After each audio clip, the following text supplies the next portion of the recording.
Dalam keluarga, pasti pernah muncul konflik dan permasalahan.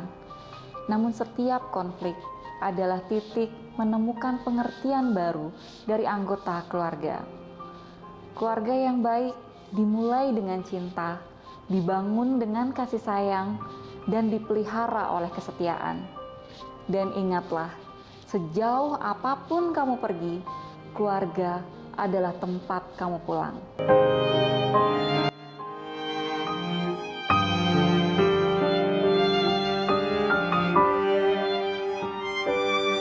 Kalau nggak ada sel sperma berarti yang keluar angin dong. Kamu tuh jelek banget tuh pakai baju itu. Dari kami, dari P2, kami menyembuhkan secara psikologis gitu. Babbling atau cuma bilang baba, papa. Kalau di korban-korban KDRT biasanya sudah terlihat sejak pacaran.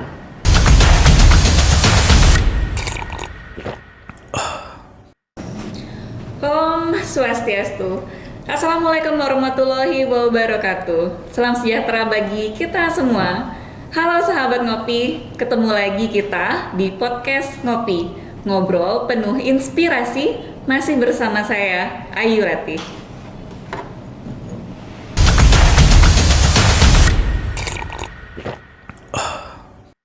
Ya, sahabat ngopi, kali ini kita kedatangan tamu dari mbak-mbak yang sangat cantik-cantik dari Dinas P2KB P3A. Siapa saja beliau? Mari kita kenalan langsung ya. Halo mbak-mbak semuanya. Halo.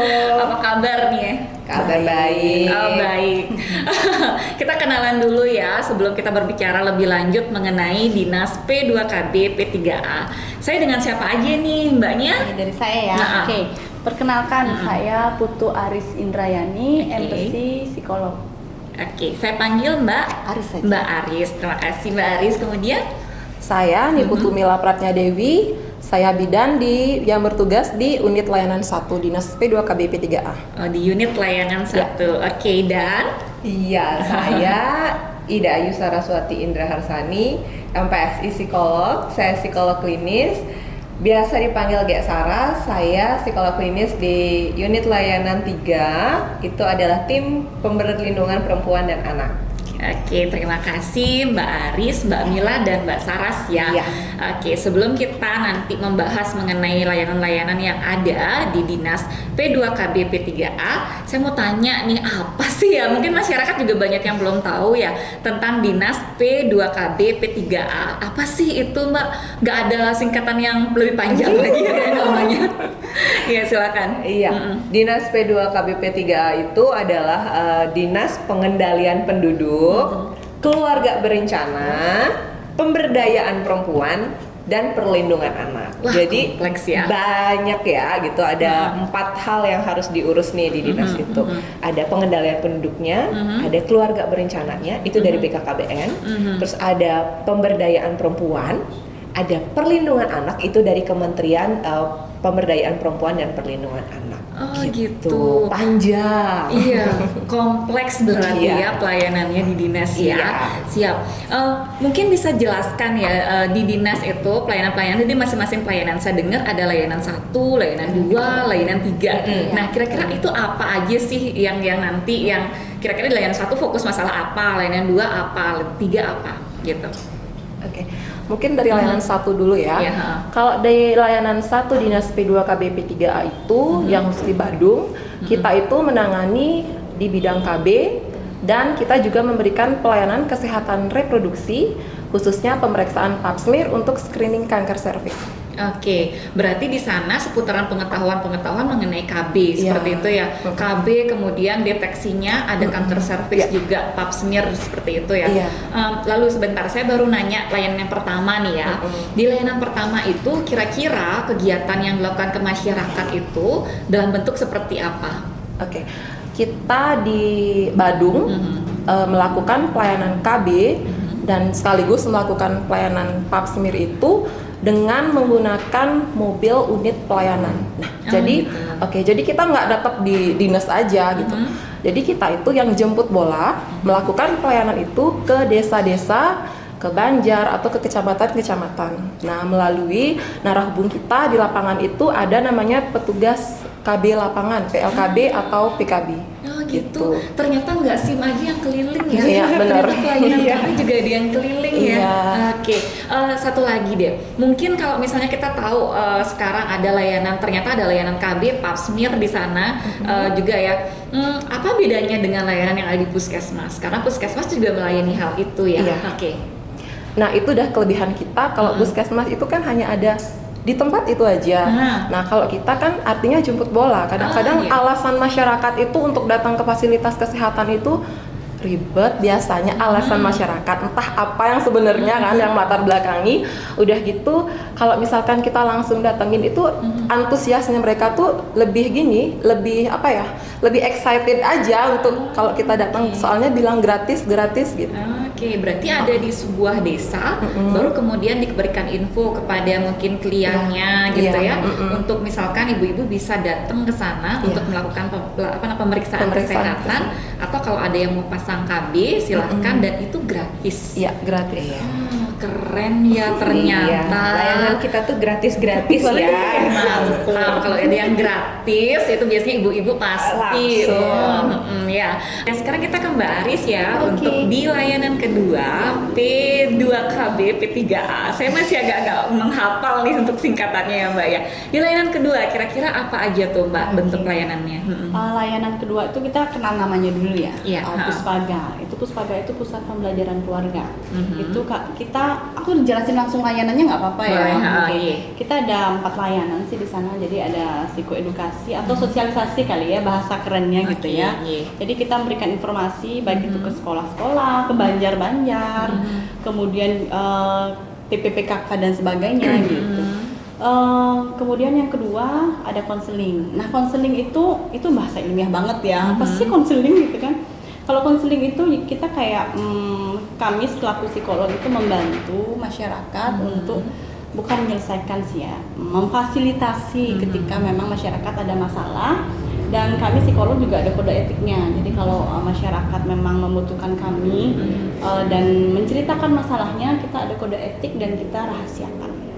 Oke, itu Ya. bentuk layanan. Bentuk Kira-kira layanan. apa sih masalah terbanyak yang misalkan di layanan kedua temuin Mbak? Banyak banget sih ya. Salah satunya Salah satunya perselingkuhan sih. perselingkuhan. Lagi hits ya. Lagi hits sekarang banget. ya. Di TV juga banyak. TV juga banyak. Ya. Apa yang Mbak bisa kasih edukasi mengenai hal itu? Oke.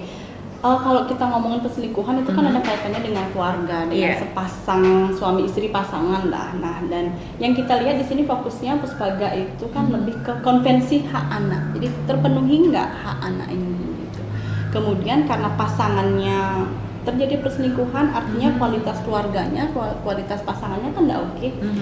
Akhirnya mempengaruhi pola asuhnya. Betul. Nah, yang kita bahas di sini lebih banyak juga ke pola asuhnya. Pola asuh Gimana anak. sih masalah itu tidak mengganggu si anak gitu. Biar tidak anak itu menjadi korban Iya, benar. gitu ya, karena masa depan anak kan masih panjang Iya, ya Mbak. benar-benar banget. Waduh, keren-keren banget ya kayak pelayanan yang ada di Dinas P2KB P3A ini. Tapi sebelum kita lanjut, saya silahkan dulu. Oh iya, ya, anak. ya, Tadi silakan udah silakan. nunggu Ya.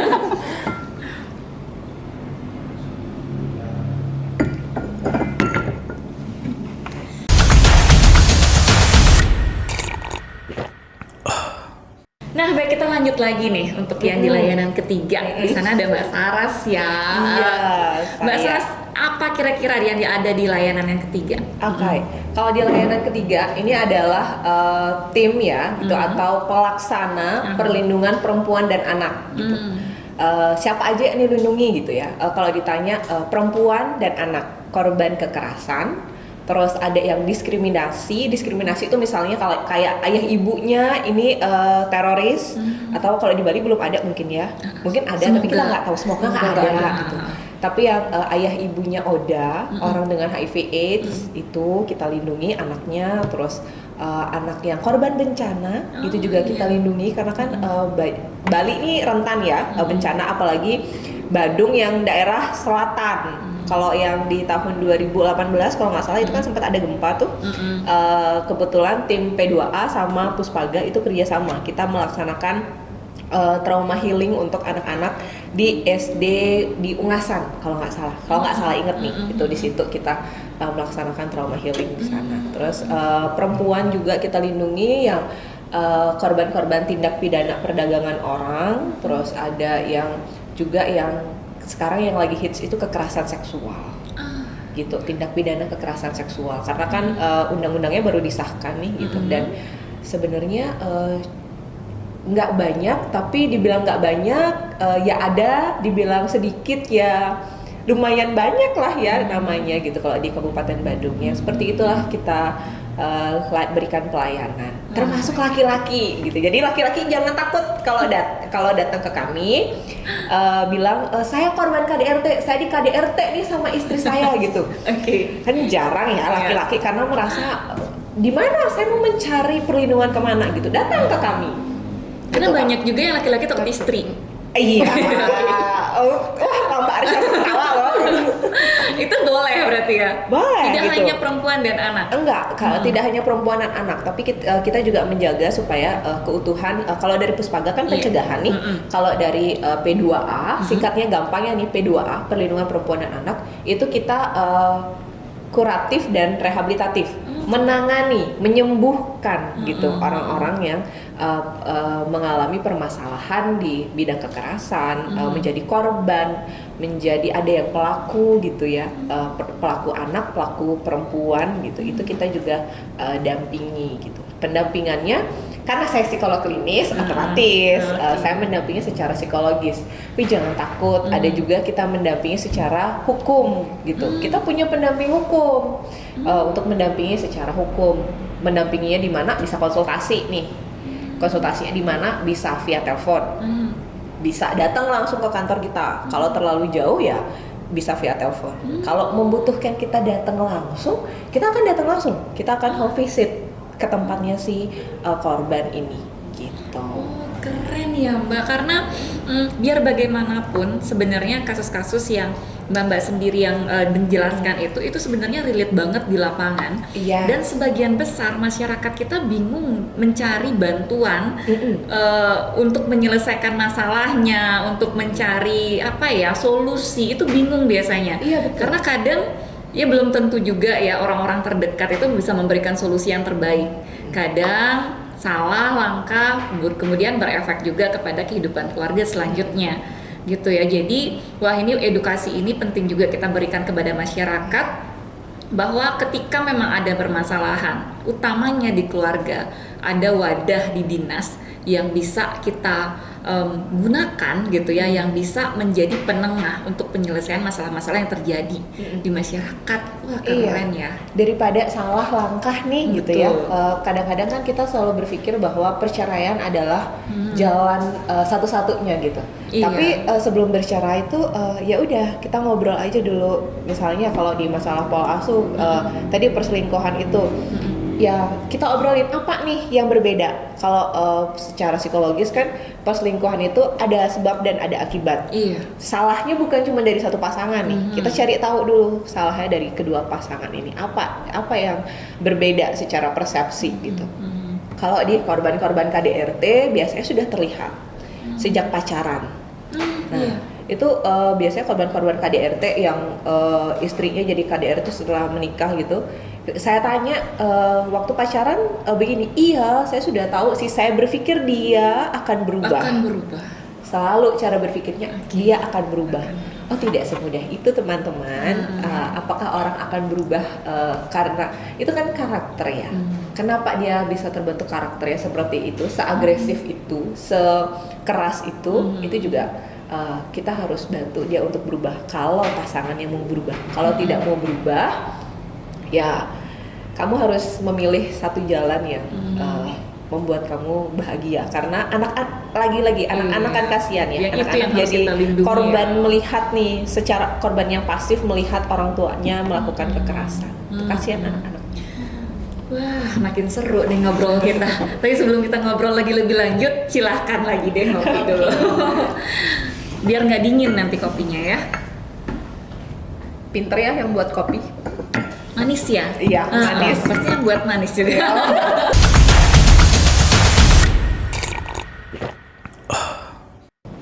Kayaknya semakin menarik nih pembahasan kita mengenai Dinas P2KB P3A.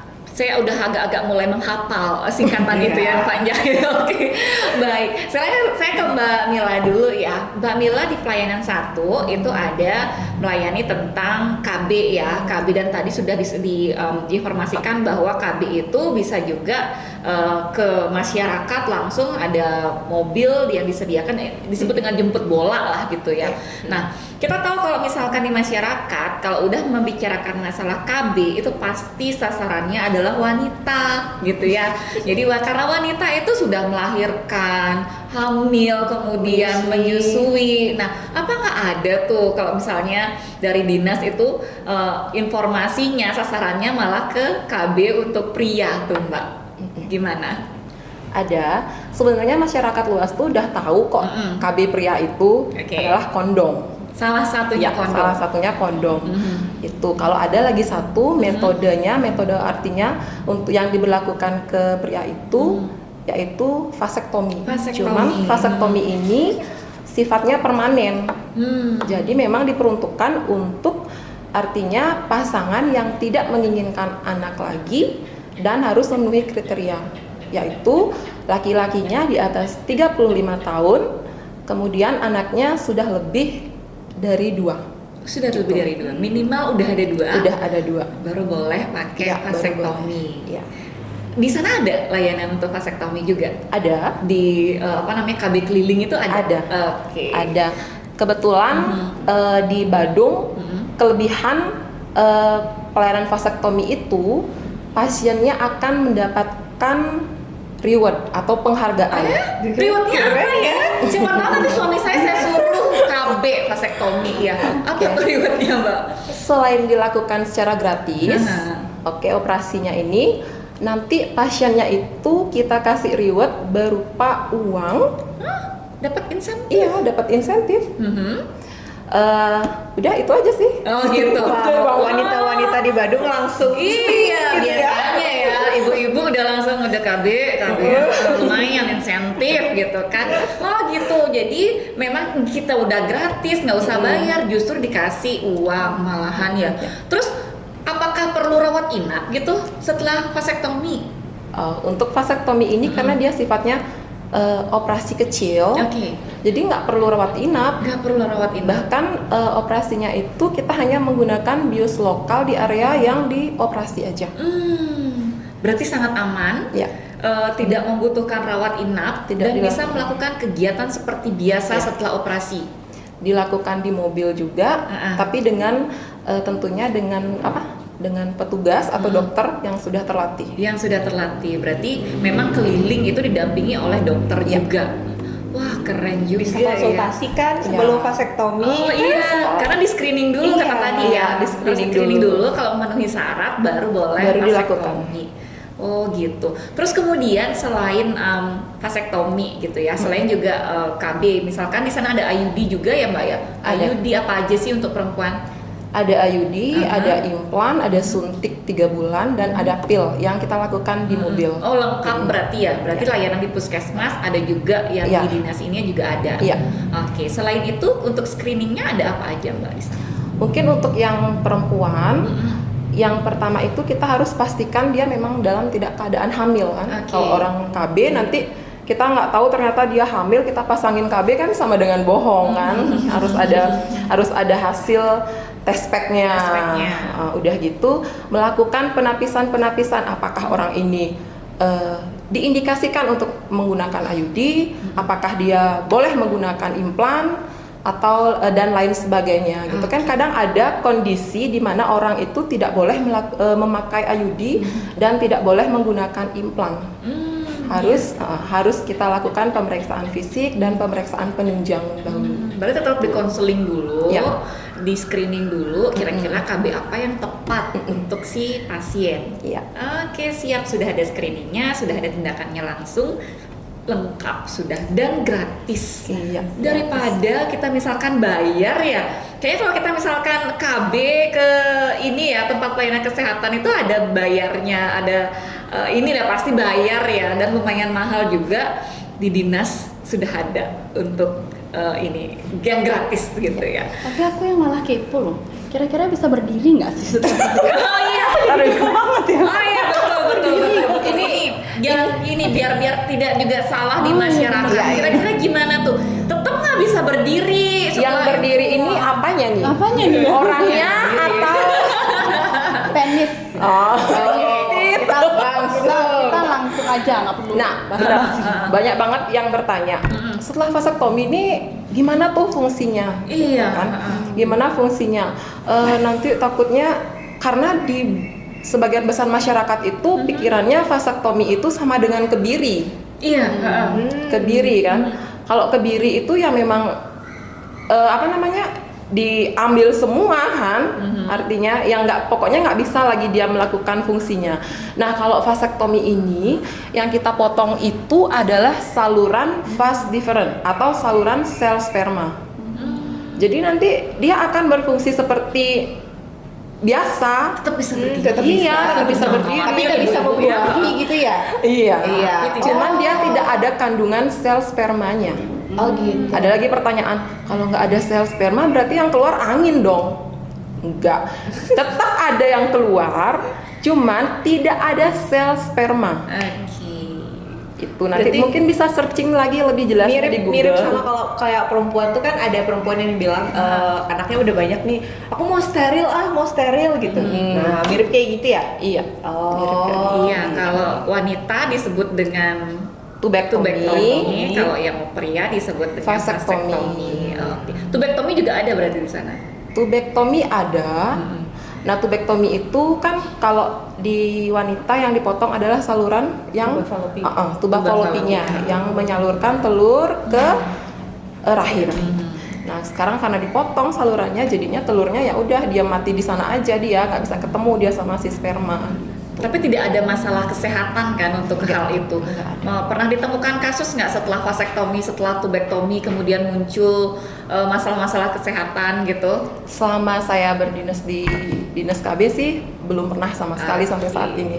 Dan semoga nggak ada. Nggak ada. Berarti aman ya, ibu-ibu nggak usah khawatir. Jadi kalau misalkan suaminya mau vasektomi ya, nggak usah khawatir karena fungsinya masih berjalan dengan baik. Yang keluar juga bukan angin ya, ya.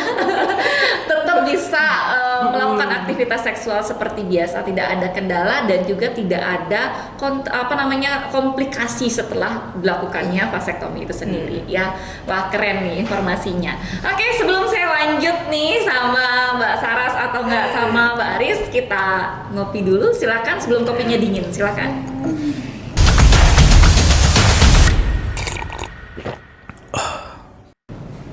Oke, sekarang kita ke Mbak Aris ya. Mbak Aris tadi udah ngejelasin sedikit kalau di layanan kedua itu ada juga tentang perselingkuhan ya tadi Mbak Aris ya. Selain perselingkuhan, apalagi nih di layanan kedua Mbak? Oke, sebelum kita bahas lebih lanjut kayaknya aku perlu promosi dulu ya guys. Oh gitu.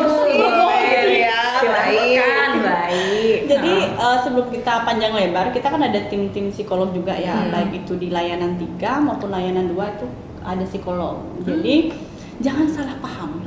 Psikolog itu tidak hanya identik dengan orang gangguan jiwa gitu kan, gangguan mental, tapi juga masalah-masalah yang kesannya di masyarakat kayak sepele gitu kan. Masalah belajar, kemudian masalah yang basic banget, gimana sih pengasuhan Tumbuh yang kembang. tepat, tumbuh kembang. Kemudian bahkan kita juga membahas tentang banyak anak-anak kebutuhan khusus, jadi ke kita juga gitu.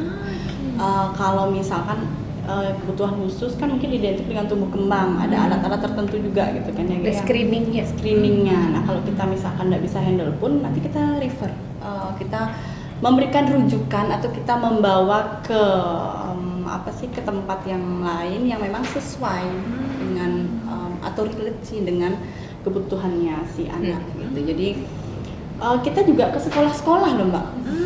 Screeningnya sampai ke sekolah. Jadi kita biasanya ada undangan dari sekolah untuk datang, misalkan dari teman-teman Puspaga diminta untuk men-screening ini ada ndak anak-anak yang memang memiliki kebutuhan khusus atau lambat belajar, yang kesannya lambat belajar padahal mungkin dia ada masalah ya, slow learner kah atau speech delay kah gitu. Karena kita Telat klinis bicara, ya. iya. Speech delay itu terlambat bicara, kita juga sudah diingatkan. Jadi banyak kasus-kasus di masyarakat yang kesannya mungkin biasa aja, nggak bisa ngomong, kayaknya nanti juga bisa, dulu bapaknya gitu, gitu kan, banyak iya, gitu banyak kan kayak gitu. kasusnya. Padahal itu sudah warning banget. Kalau misalkan di atas 18 bulan nggak bisa babbling misalkan, atau nggak bisa berapa kata, ya bahkan baba gitu aja nggak bisa, itu sebenarnya udah warning. Walaupun udah khawatir banget gitu, walaupun dulu bapaknya juga gitu kan biasa ya kita dengar di masyarakat ya. Nggak ada salahnya kita untuk mulai nih khawatir bahwa ini anakku kok nggak bisa ngomong ya, gitu. Anakku kok nggak bisa babbling atau cuma bilang baba, papai, itu nggak bisa, berarti itu sudah harus khawatir dengan yang red flag namanya. Iya. Harus segera screening berarti Harus ya, segera seperti itu screening, ya. betul. Oke. Dan Karena gini, kita juga di kantor aja, kita juga sama dengan tim layanan 3, kita juga bisa berkunjung ke rumah. oh iya. Gitu. Jadi misalkan contohnya dari satu Banjar, kliennya misalkan klien di Banjar tersebut mengirimi kami surat. Oke. Nah, jadi kami yang turun langsung ke sana. Biasanya ada kan laporan gitu ya iya, dari kliennya. karena jauh-jauh kan, di Ungasan yang selatan, kemudian yang utara tuh jauh banget, agak masuk kan. Jadi Iya. kita yang datang langsung ke sana. Oh iya, ini yang sebenarnya juga memang jarang diketahui masyarakat juga ya Mbak ya. Karena kadang begitu kejadian itu, jadi mereka itu malah nggak tahu harus bagaimana, nggak tahu berbuat apa, dan nggak tahu pergi kemana atau menghubungi siapa. Benar. Kita ada hotline ya, Ge ya? Ada dong, kita punya hotline, gitu, dinas ini punya iya. hotline. Daripada mungkin masyarakat menunggu kapan ya dateng gitu ya, langsung dihubungin kemana tuh Mbak? Bisa, nomor telepon hotline dinasnya itu nomor Oke. cantik. Langsung dicatat, langsung dicatat ya. Nanti ada di bawah sini. Oke.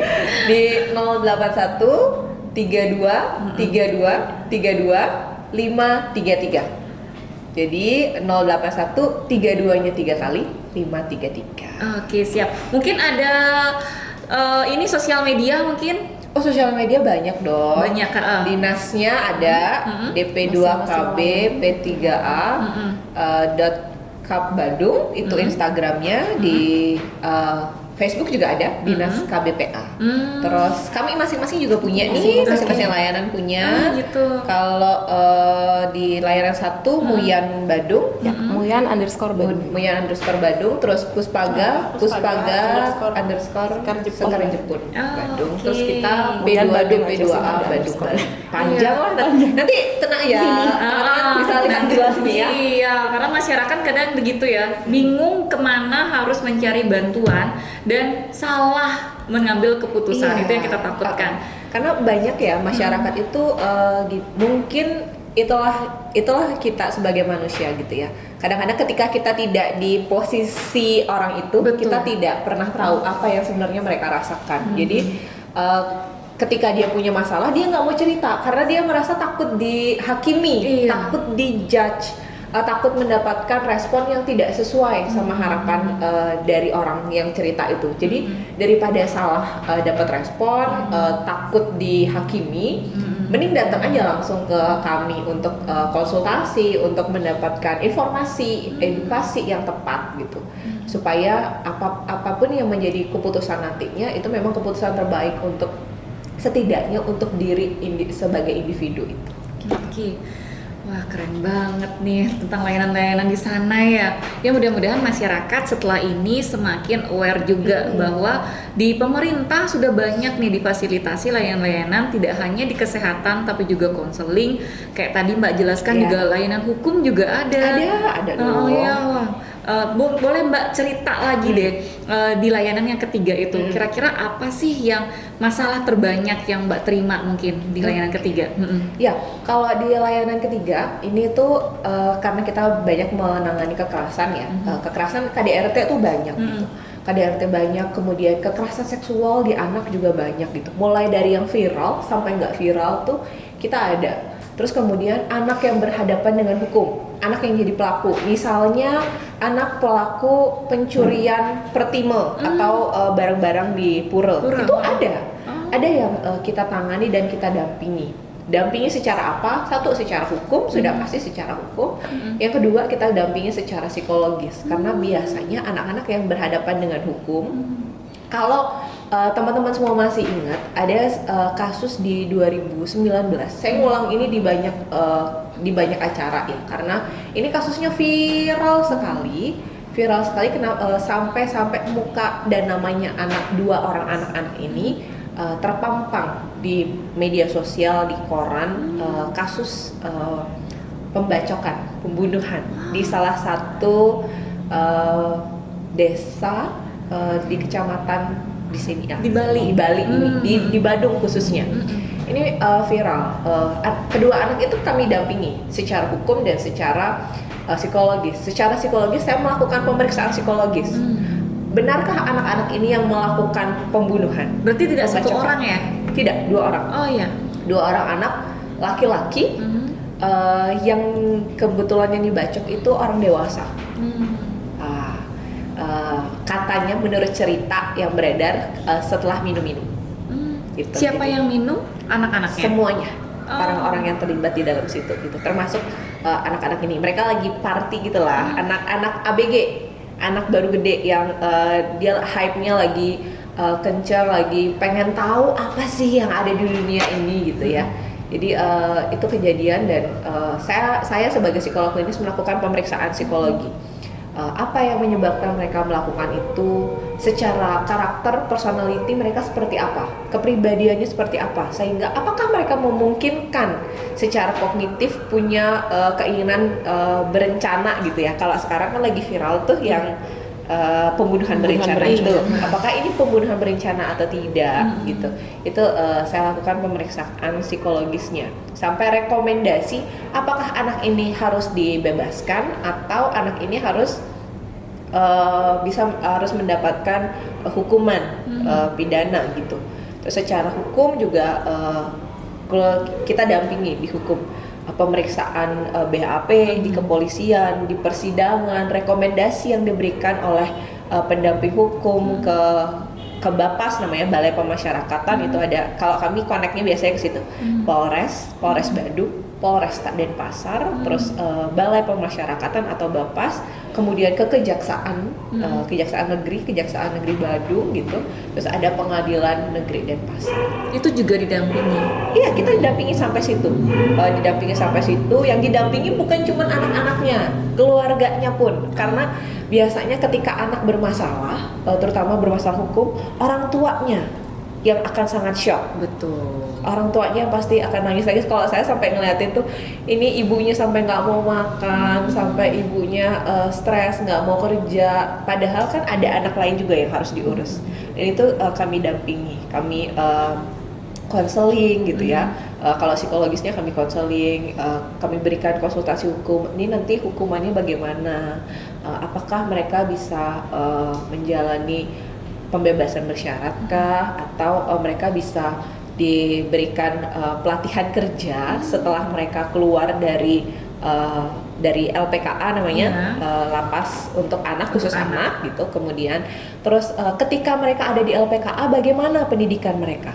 Itu kami edukasi dan advokasi juga bersama dengan Bapas, Balai Pemasyarakatan gitu.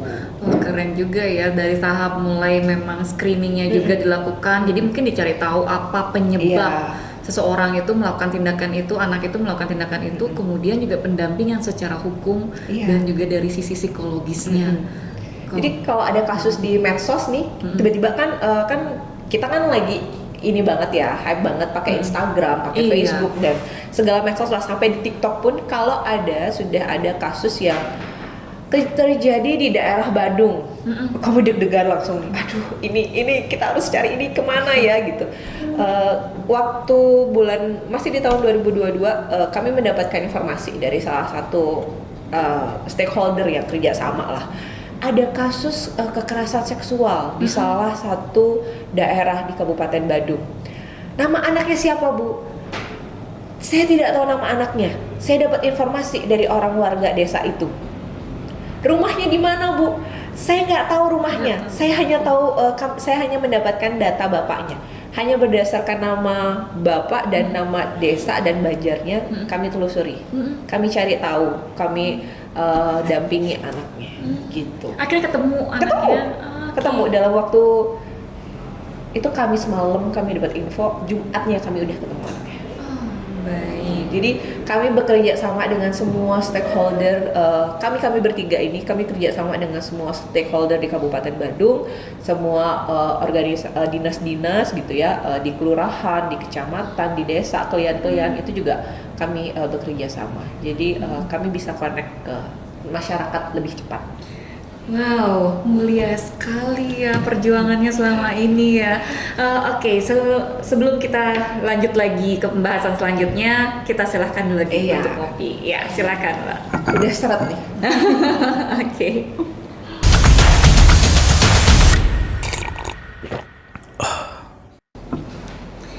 Ya, itu tadi kasus-kasus yang lumayan ya, yang mungkin sering ya yang Mbak hadapin ya.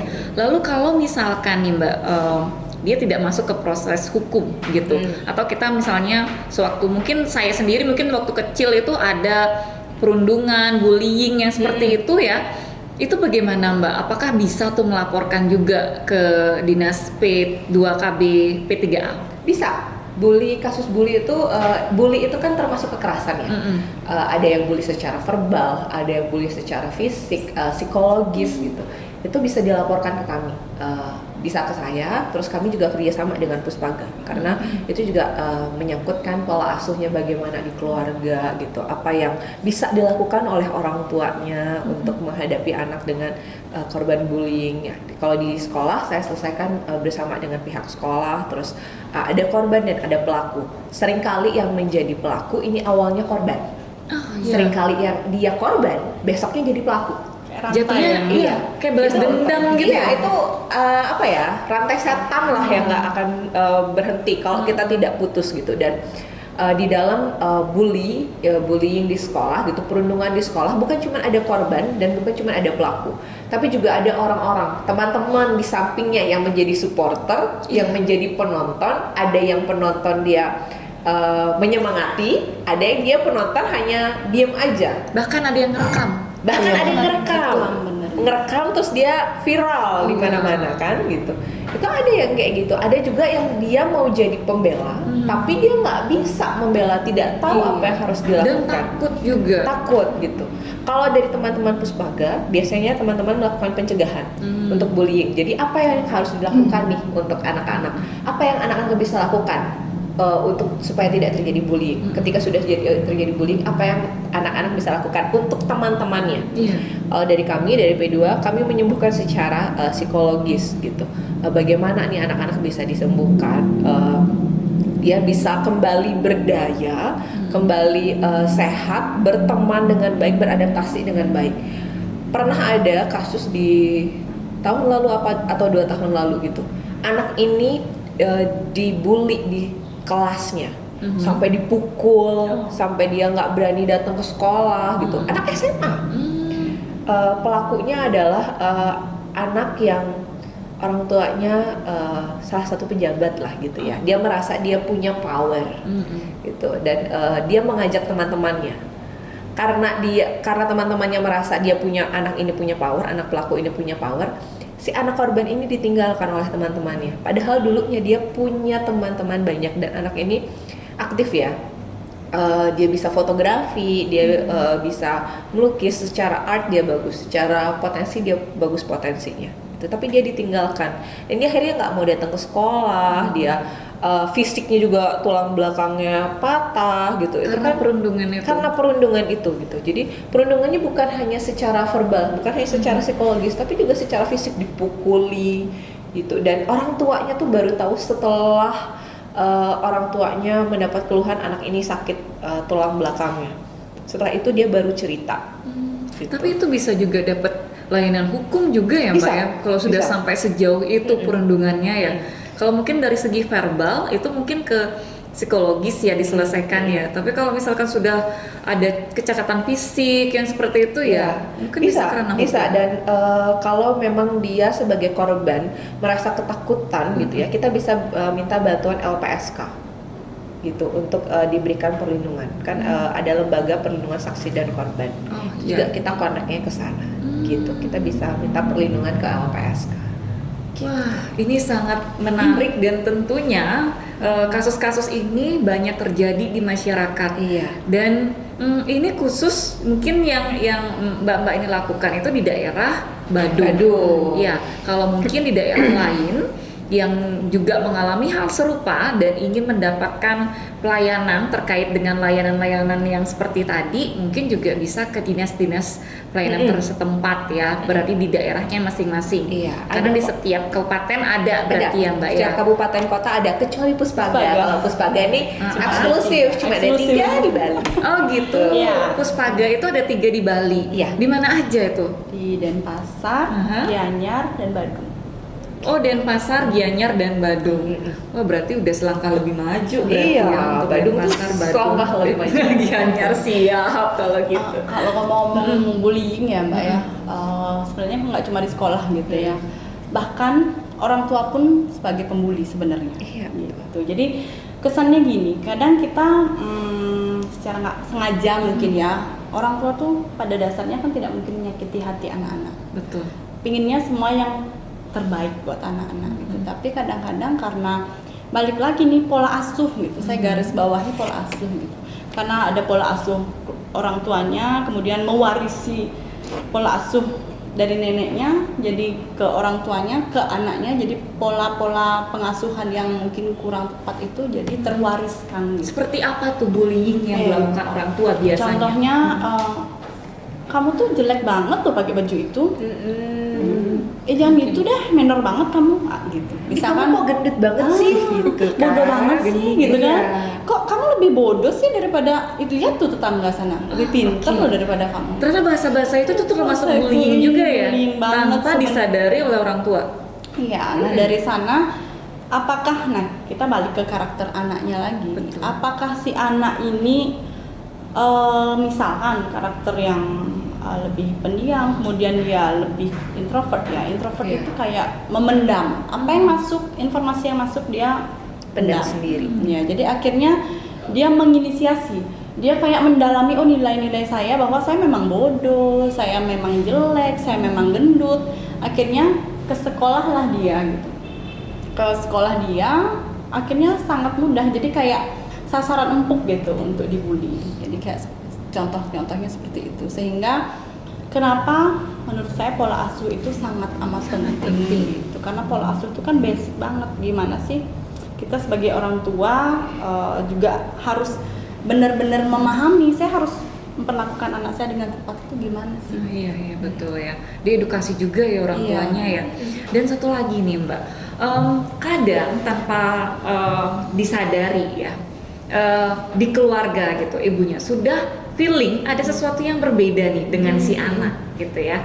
Karena di podcast kita sebelumnya itu juga kita menghadirkan bintang tamu dan kebetulan dia sudah mengalami perbedaan. Dia merasa bahwa kok saya lebih feminim, cenderung ke feminim padahal cowok gitu. Nah, itu bisa nggak sih Mbak memberikan layanan juga terkait dengan hal itu gitu? Apakah mungkin bisa diperbaiki dari segi psikologisnya, kemudian akan ada perubahan menjadi akan lebih baik untuk masa depan si anak itu sendiri? Jawabannya bisa banget. Okay. Kenapa gitu kan? Keluarga itu semua masyarakat itu bagian dari keluarga. Gitu. Jadi apapun itu bentuknya, permasalahan apapun itu bentuknya itu bisa datang ke kami. Nah, ketika datang ke kami gitu, baik itu Puspaga P2 gitu kan. Nanti kan kita bisa pilih nih, ketika kami bisa menangani, kami tangani. Ketika tidak, kami rujuk ke, memang harusnya misalkan ke tumbuh kembang, ke klinik tumbuh kembang, atau ke psikiater, kolega kami, atau ke dokter misalkan, atau kemana gitu. Jadi tergantung dari kasusnya, yang pasti seluruh lapisan masyarakat itu kami terbuka. Oke, berarti ketika ada sesuatu orang tua sudah menyadari ada sesuatu yang berbeda nih dari si anak gitu ya, termasuk tumbuh kembang yang berbeda gitu ya. Berarti ada kemungkinan untuk diberikan edukasi sehingga anak itu ke depannya tidak mengalami hal-hal yang tidak diinginkan. Misalkan seperti narasumber kita sebelumnya, beliau akhirnya mengalami ya seperti lebih feminim Mbak, ini di Identitas gendernya ya. Iya, betul. Mungkin ketika itu diselesaikan pada masa dia balita, bahkan anak-anak, mungkin juga ke depannya tidak menjadi seperti itu ya. Bisa jadi nggak sih? Sebenarnya kita gini, kalau baik itu transgender ataupun transsex itu kan bisa jadi karena hormon itu pertama. Kemudian bisa jadi karena pola pengasuhan. Saya pribadi tidak ingin menyalahkan orang tua terkait itu karena semua orang tua kan inginnya yang terbaik gitu kan. Nah, hanya saja kadang mohon maaf nih di Bali nih ceritanya. Di Bali itu kan identik patrilineal, patriarki, bahwa laki-laki itu yang Utama. utama. Sehingga mungkin bisa jadi karena anak-anaknya perempuan semua misalkan seperti itu. Kemudian ada satu laki-laki itu dimanja, sangat amat dimanja misalkan itu contohnya. Tapi di lingkungan itu manjanya seorang ibu sama memperlakukan seperti anak perempuannya gitu. Bisa jadi kayak role modelnya ibu itu ke anaknya si laki-laki ini gitu. Jadi kan kayak ada percampuran identitas jadinya karena saya ini laki-laki tapi kakak-kakak saya perempuan gitu dan role model saya ibu juga perempuan. Jadi kayaknya enjoy aja saya seperti perempuan gitu juga bisa. Atau banyak hal sih kalau ngomongin tentang transgender atau transsex itu kan. Tapi bisa saya simpulkan bahwa ketika misalkan itu dari hormon itu mungkin memang agak sulit karena itu harus ke klinis, penyelesaiannya. Tapi ketika itu diakibatkan karena pola asuh yang salah ataupun karena lingkungan, mungkin di sana bisa kita screening sehingga penanganan selanjutnya bisa kita selesaikan agar tidak terjadi berlarut-larut sampai dewasa gitu mungkin Mbak ya. Lebih cepat aware-nya gitu. Betul. Jadi lebih cepat bisa datang ke kami bantu. Bisa dicegah. Iya, lebih baik mencegah kan. Daripada mengobati ya. Iya, oke, kalau gitu silakan ngopi dulu Mbak sebelum kita akhiri dari pertemuan kita. Silakan.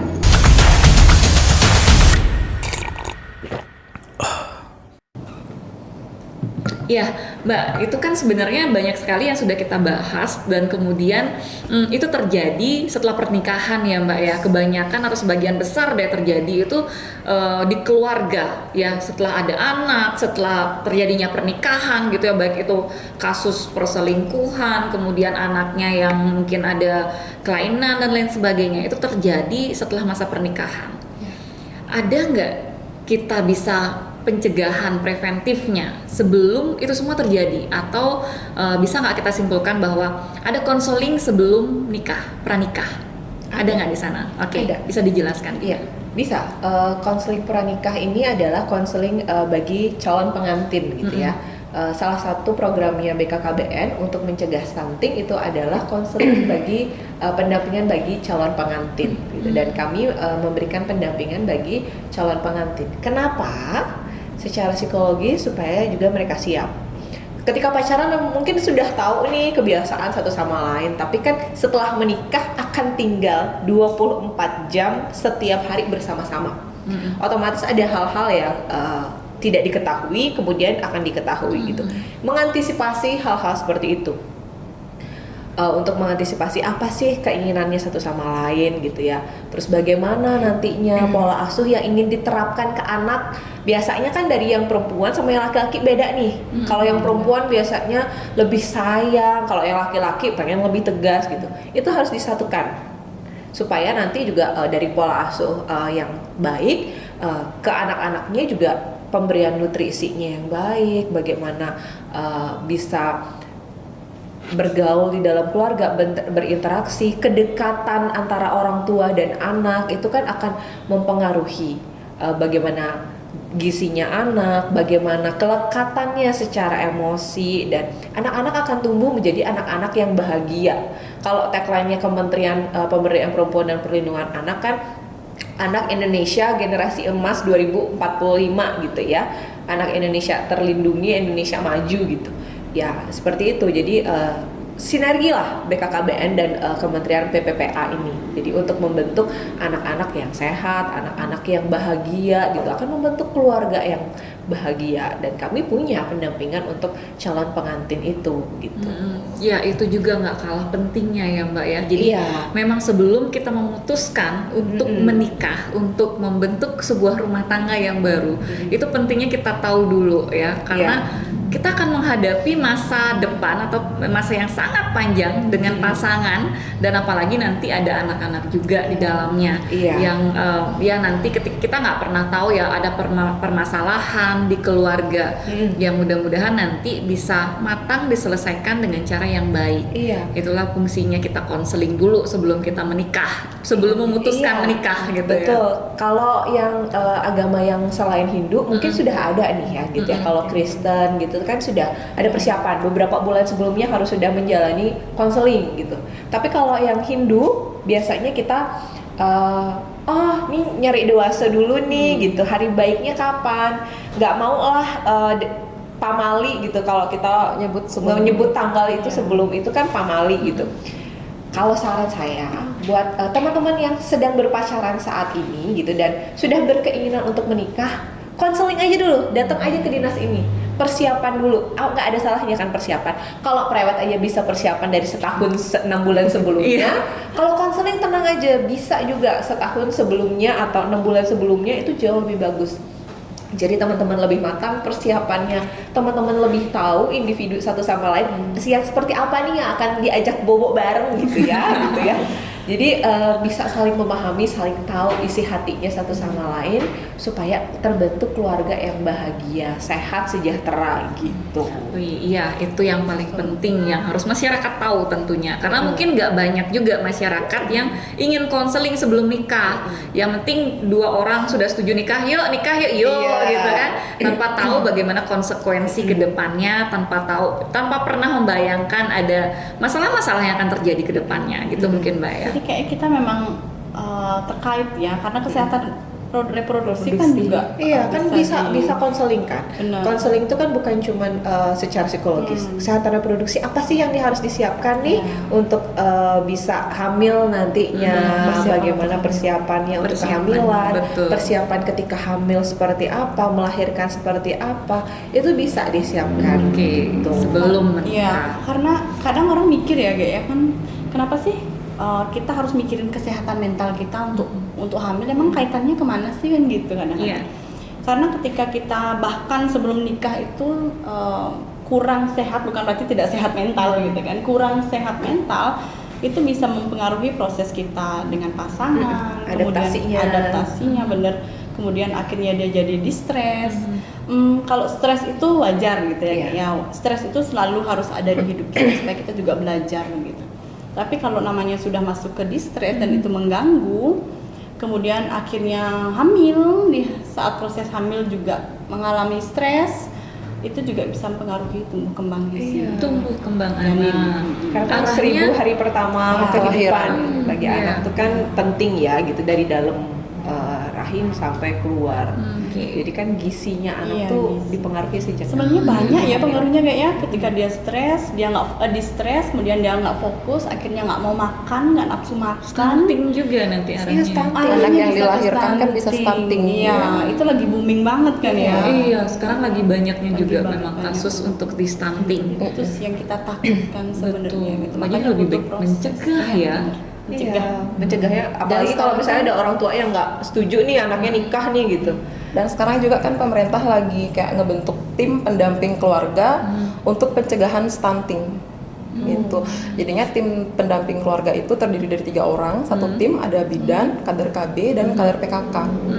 Jadi melakukan pendampingan terhadap dari remaja, dari calon pengantin, kemudian ibu hamil dan ibu yang memiliki bayi gitu. Mungkin dari remajanya kita bisa lihat mulai diberikan tablet penambah darah. Karena kan remaja putri itu berisiko mengalami anemia ya. Karena remaja putri itu tiap bulannya melalui haid tiap bulan tuh mengalami haid Jadi dia tuh beresiko terkena anemi gitu. Jadi nanti kalau misalkan dia anemi mungkin berpengaruh nanti untuk kedepannya, takutnya terjadi anemi berat. Nanti misalkan di saat dia sudah hamil terus masih mengalami anemi, itu kan bakalan terjadi komplikasi di saat melahirkan juga gitu. Makanya sekarang TPK itu lagi gencar-gencarnya banget karena itu kan program nasional juga ya. Oke. Bahkan ditanganinya ketika Iya. masih remaja juga masih ya. remaja. Oke. Nah, kita juga stunting, kita kan di pencegahan sih ya di Iya. di dinas kita. Tapi kalau sebenarnya kita lintas sektor ya, maksudnya banyak melibatkan melibatkan dinas yang terlibat. dinas-dinas yang lain juga. Jadi termasuk dinas kesehatan juga. Dan kesehatan. Jadi kita koordinasinya bersama banyak stakeholder lah gitu. Bukan hanya kami berdiri sendiri gitu, tapi kalau stakeholder lain pun butuh bantuan kami bisa langsung datang ke kami atau via hotline itu. Oke, itu yang juga Itu yang kita mau- butuhkan kan. Karena kan sekarang bukan kompetisi ya. Sekarang kan Betul. kolaborasi. Betul, betul. Terus gimana tuh Mbak kalau misalkan layanan-layanan yang seperti tadi ya yang Mbak jelaskan itu semuanya ada bayar nggak sih? Kak dong. Gratis. Gratis. Wah, Gratis. oke. Bahkan ada yang dapat insentif kan tadi. Oh iya, betul. Oke. Insentif. Kalau misalkan KTP di luar Badung gimana Mbak? Bisa nggak dapat pelayanan juga di sini? Nah, itu dia. Kalau di kami, di tim P2A, kalau misalnya dia KTP luar Badung, tapi tempat kejadiannya di Badung nih. Misalnya, dia KTP Klungkung, Iya. tapi tinggal domisilinya di Kabupaten Badung. Terjadi kekerasan atau diskriminasinya di Kabupaten Badung, karena itu tempat kerja misalnya. Itu kami layani. Karena tempat kerjanya atau lokusnya, TKP-nya ada di Kabupaten Badung gitu. Jadi siapapun walaupun itu masyarakat di luar Kabupaten Badung, kalau kejadiannya di Kabupaten Badung, termasuk anak-anak sekolah juga ya. Kalau dia sekolahnya di Kabupaten Badung misalnya karena itu sekolah swasta gitu, tapi dia tinggalnya di kota Denpasar misalnya, karena sudah kejadian di Kabupaten Badung, kami layani. Oke, siap. Berarti boleh ya walaupun Iya. KTP-nya di luar Badung, asal kejadiannya di Badung itu Iya. tetap mendapatkan pelayanan. Oke, kalau begitu terima kasih banyak nih atas informasi-informasinya, informasi yang sangat diperlukan oleh masyarakat terkait dengan keluarga. Masalah-masalah yang sebagian besar itu terjadi di keluarga. Saya mengucapkan terima kasih sekali kepada mbak-mbak semuanya sudah hadir ikut ngopi bersama saya. Tentunya ini juga akan menjadi informasi yang sangat bermanfaat bagi masyarakat. Iya. Terima kasih banyak ya. Terima kasih, semoga bermanfaat. Kita juga terima kasih.